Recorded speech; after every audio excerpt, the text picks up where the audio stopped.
Selamat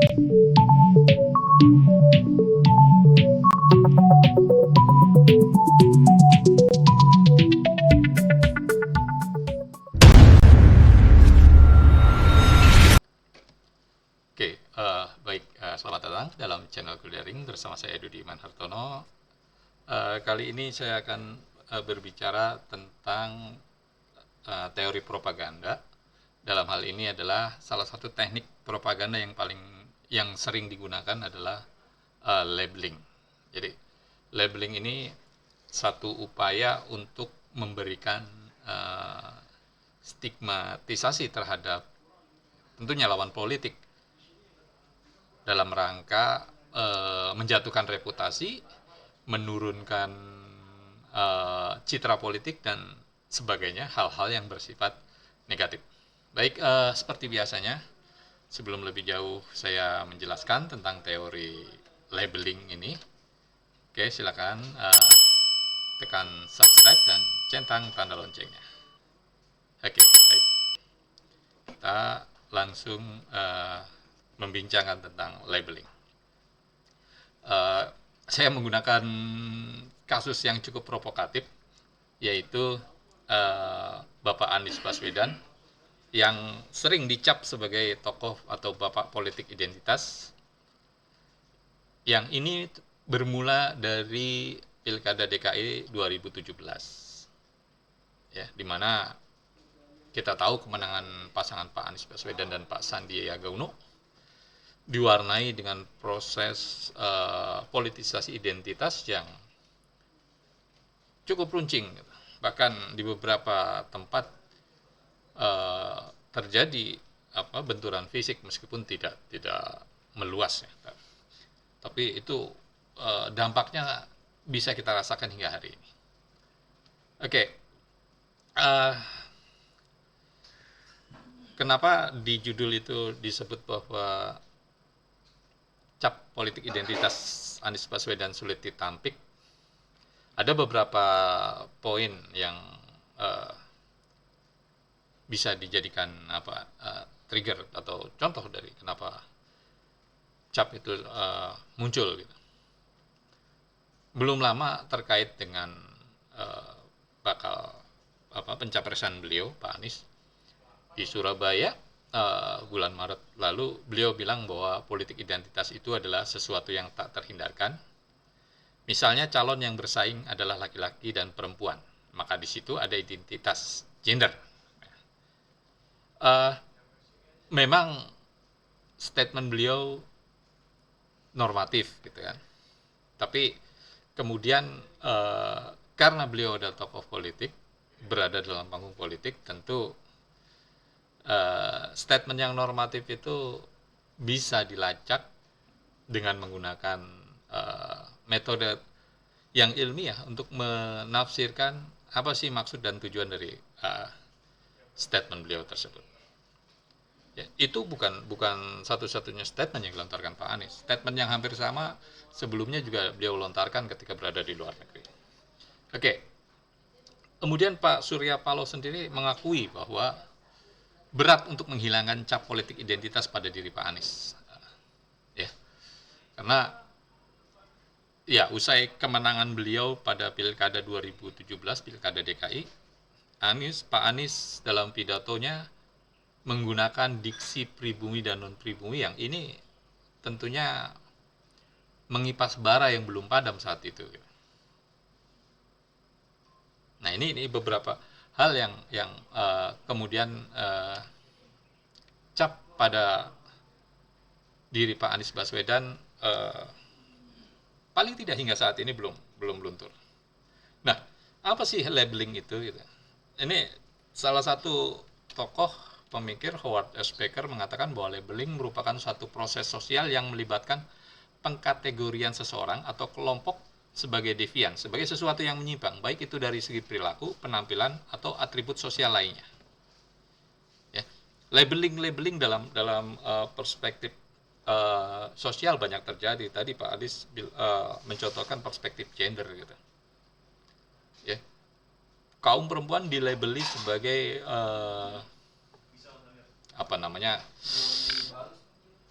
dalam tanda kutip tidak lebih baik dari laki-laki.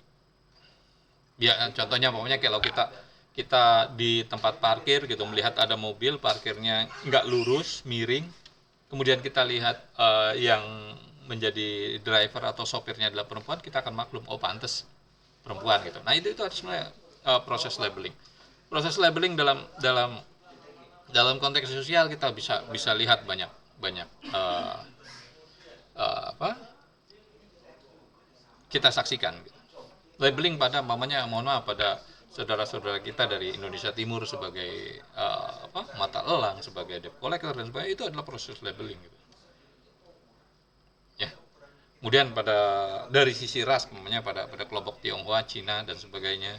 Nah itu adalah bagian dari proses labeling yang dimaksud oleh Becker. Nah, labeling pada dasarnya adalah mengacu pada proses sosial di mana individu atau kelompok yang diberi label atau cap yang mewakili sesuatu yang negatif atau dianggap menyimpang dari norma sosial yang berlaku kemudian dapat mempengaruhi kelompok atau individu tersebut, perilaku kelompok atau individu tersebut di mata masyarakat atau bagaimana mereka diperlakukan.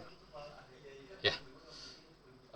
Iya, tadi pada soal kalau kita mau lihat contoh yang lebih dahsyat dalam dunia politik, labeling terhadap komunis dan PKI itu dampaknya luar biasa gitu. Orang yang dilabeli PKI di zaman Orde Baru, kehidupan sosialnya selesai gitu. Keluarganya tidak bisa dengan leluasa untuk mendapatkan pekerjaan yang layak. Jelas dia nggak bisa menjadi anggota tentara atau polisi atau PNS gitu. Harus ada proses screening dan ini proses labeling gitu. Ya, sama ketika ada kelompok tertentu dilabelin mendapat cap sebagai kriminal hanya karena warna kulit. Proses labeling ini kan juga terjadi di Amerika gitu. Kita ingat kampanye Black Lives Matter itu yang menggaung akibat perlakuan polisi terhadap warga masyarakat berkulit hitam yang mengakibatkan meninggalnya si orang yang dianggap kriminal tersebut.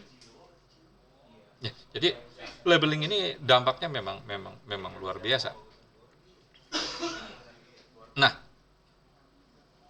proses melakukan labeling biasanya dimulai dari identifikasi perilaku yang dianggap menyimpang tadi. Identifikasi perilaku yang dianggap menyimpang, umpamanya dari sisi pakaian, umpamanya gitu kan. Kalau dulu kan orang bertato udah pasti labelingnya kriminal gitu. Nah, dalam konteks politik akan kita lihat perilaku seperti apa yang kemudian dianggap menyimpang dari norma umum gitu. Ya, ini identifikasi adalah proses pertama. Oke, kemudian tentunya mulai pada pemberian label atau kategori atau cap pada individu atau kelompok tersebut.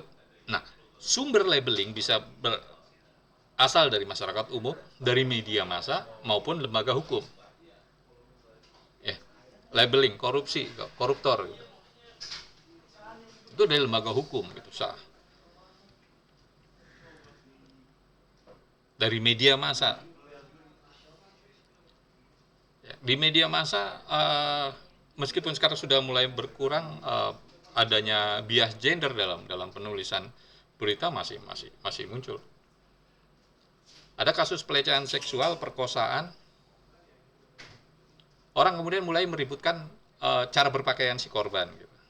Nah, ini kan bagian dari proses itu. Stereotype menjadi bagian dari proses label ini.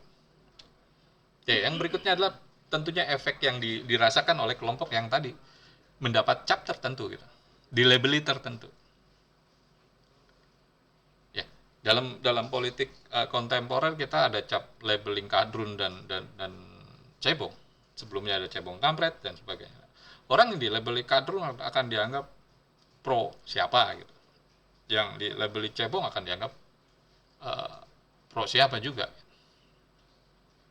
Tadi pada contoh kasus komunisme umpamanya, itu pengaruhnya dahsyat pada orang yang mendapat labeling seperti itu. Oke, apa sih tujuan orang membuat labeling, tujuan kelompok membuat labeling? Yang pertama adalah tentunya menciptakan opini publik, ya. Opini publik atau persepsi publik terhadap sebuah terhadap sebuah isu atau sebuah peristiwa gitu. Tentunya ini digunakan untuk memperlemah, mendegradasi, mendowngrade citra politik dari si tokoh. Umpamanya Pak Anies di labeling sebagai bapak politik identitas. Gitu. Terlepas kita setuju tidak setuju pada labeling itu, tapi labeling itu melekat kuat pada diri Pak Anies gitu. Dan itu diakui oleh Pak Surya Paloh sendiri sebagai tokoh yang pertama kali mengusung Pak Anies menjadi bakal calon presiden 2024.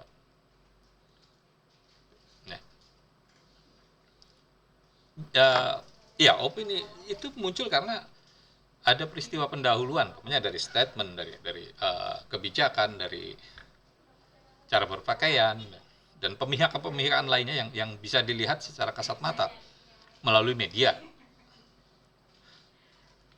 Ya. Oke, yang berikutnya adalah menciptakan konflik antara orang yang dicap labeling.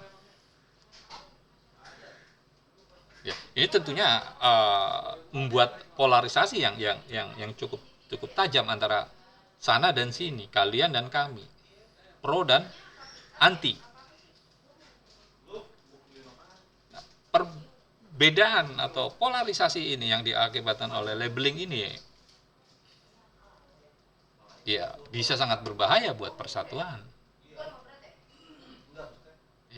Nah, artinya labeling juga bisa dimanfaatkan pihak ketiga yang tidak menginginkan adanya harmonisasi, adanya harmoni di antara keragaman, persatuan nasional dan sebagainya. Nah, kemudian juga labeling juga bisa meningkatkan dukungan politik. Diksi yang digunakan Pak Anies ketika pidato kemenangannya di Pilkada DKI yang mengatakan pribumi, menggunakan kata pribumi itu syarat dengan makna politik untuk memperdekas meraih raup dukungan dari kelompok-kelompok yang selama ini menjadi pendukung utama beliau gitu.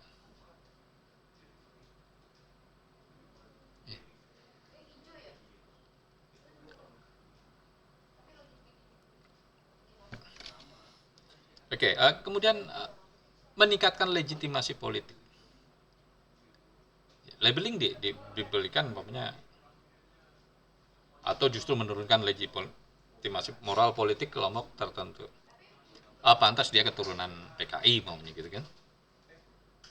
Pantas saja dia maunya Cina atau Tionghoa gitu kan. Nah, ini bagian dari kepentingan ini.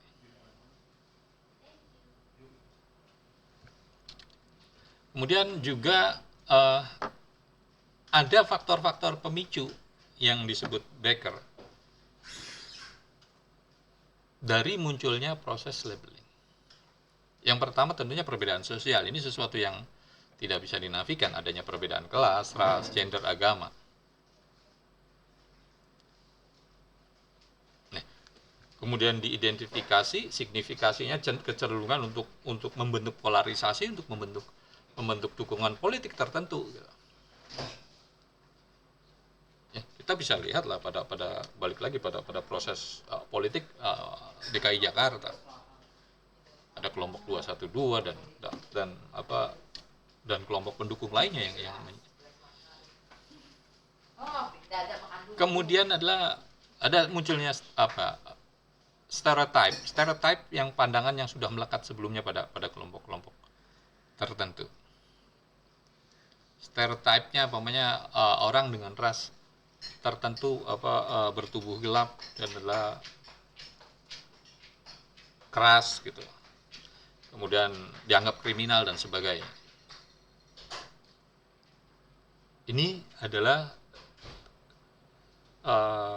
bara dan sekap yang gampang disiram untuk menciptakan labeling. Kemudian kita bisa lihat konteks sosialnya. Konteks sosial seperti situasi politik, ekonomi, dan budaya. Pada kondisi ekonomi hari ini, di mana penguasaan aset banyak dimiliki oleh kelompok Tionghoa, proses labeling ini gampang dimunculkan untuk menciptakan gangguan keamanan dan stabilitas. Kemudian kalau ditarik ke agama, umpamanya penguasaan itu lebih banyak dikuasai oleh minoritas, maunya. Sedangkan mayoritas yang mayoritas Muslim, umpamanya justru tidak menguasai aset ekonomi secara masif, secara luas. Nah, ini di bagian-bagian atau kondisi politik yang tadi yang sampai hari ini memunculkan polarisasi yang tajam antara yang pro dan anti pemerintah. Yang pro kemudian disebut cebong, yang anti kemudian disebut kadrun. Dan ya kadrun, tadinya ada kampretnya udah hilang seiring bergabungnya Pak Prabowo ke pemerintahan. Sekarang itu konteks sosial yang bisa kita lihat. Kemudian ada interaksi sosial antara anggota kelompok yang berbeda dapat memicu prosesnya. Ya, persaingan, konflik, ketidaksepahaman antara.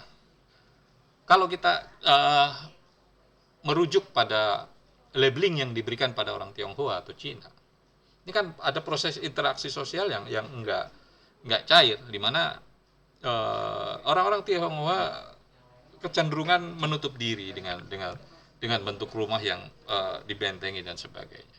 Ya tentu itu bukan sesuatu yang berjalan begitu saja. Ada proses sejarah yang membuat mereka berlaku seperti itu.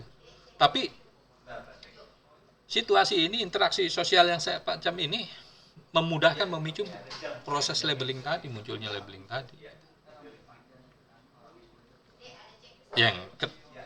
Atau berikutnya adalah kekuasaan. Kekuasaan menjadi faktor munculnya labeling. Ya, orang yang punya kekuasaan punya kontrol terhadap proses labeling, menentukan labeling yang diberikan pada kelompok lain. Kita bisa lihat pada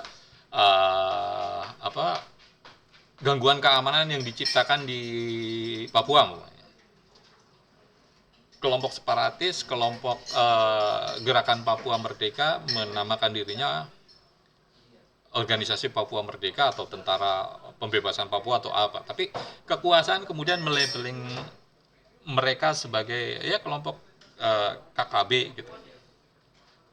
Atau kelompok gangguan keamanan. Dulu ada istilah GPK, Gerakan Pengacau Keamanan. Ada banyak labeling yang diberikan kelompok pemerintah terhadap kelompok-kelompok separatis semacam itu. Teroris, fundamentalis gitu. Itu bagian dari labeling yang biasa diberikan oleh pemerintah pada kelompok-kelompok yang tadi yang memiliki devian baik pemikiran, perilaku,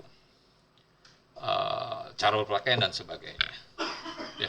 Jadi labeling adalah satu dari sekian banyak teknik dalam melakukan propaganda. Oke, baik. Terima kasih telah menyaksikan kuliah daring. Saya Dudi Hartono. Saya tunggu like dan komennya. Kita ketemu lagi pada pembahasan tentang teori-teori komunikasi politik lainnya yang saat ini sedang menjadi trending. Terima kasih, sampai jumpa. Sebarkan benih kebaikan ilmu pengetahuan dengan men-share video-video kuliah daring. Kuliah daring, kuliah dalam genggaman. Sebarkan benih kebaikan ilmu pengetahuan dengan men-share video-video kuliah daring. Kuliah daring, kuliah dalam genggaman.